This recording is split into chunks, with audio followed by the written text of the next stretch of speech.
இப்பொழுது நாம் ஒரு முக்கியமான திருப்பு முனைக்கு வந்திருக்கிறோம். எலியா அபிஷேகம் செய்தான், ஆனால் எலிசா எப்படி பதிலளித்தான்? அதில்தான் முழு கதையை அடங்கி இருக்கிறது. அழைப்பை கேட்டவுடன் எலிசா எடுத்த தீர்மானம். ஒரு நாள் எலிசா வயலில் உழுது கொண்டிருந்தான். அரசன் இல்லை, தீர்க்கதரிசி இல்லை, மேடை இல்லை அந்த இடத்தில். அப்போதான் எலியாவின் போர்வை எலிசாவின் மேல் விழுகிறது. அது ஒரு போர்வை அல்ல, அது ஒரு அழைப்பு. தேவன் அழைப்பது வேலையில் உள்ள ஒரு மனிதனை. எலிசா வேலை இல்லாமல் இருந்தவன் அல்ல, எருதுகளோடு உழுது கொண்டிருந்தான்.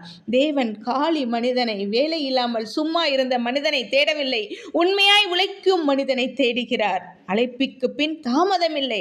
எலிசா என்ன செய்தான்? நாளைக்கு போகிறேன், நாளைக்கு யோசிக்கிறேன், பார்ப்போம்னு சொல்லவில்லை. அவன் எருதுகளை அறுத்தான், உழவு கருவிகளை எரித்தான். ஏன் தெரியுமா? பின்னாடி திரும்பாத தீர்மானம். துறப்பு இல்லாமல் அபிஷேகம் நிலைக்காது. உழவு பழைய வாழ்க்கை, எரித்தது பழைய பாதுகாப்பு. எலிசா சொன்னான், இனி இரண்டாவது வேலைக்கு நேரம் இல்லை என்று. பிளான் பிக்கு இல்லை, தேவனுக்குத்தான் முதலிடம். பிளான் ஏதான் எனக்கு சொந்தம் என்றான். இன்றைய விசுவாச வாழ்க்கைக்கு தேவன் இன்று கூட அழைக்கிறார். ஆனால் நம்ம என்ன சொல்கிறோம்? கர்த்தாவே, கொஞ்சம் எனக்கு நேரம் கொடும், கொஞ்சம் நான் செட் ஆகிக்கிறேன். எலியா சொல்கிறான், அழைப்பு வந்ததும் உடனடி கீழ்ப்படிதல் வேண்டும் என்று.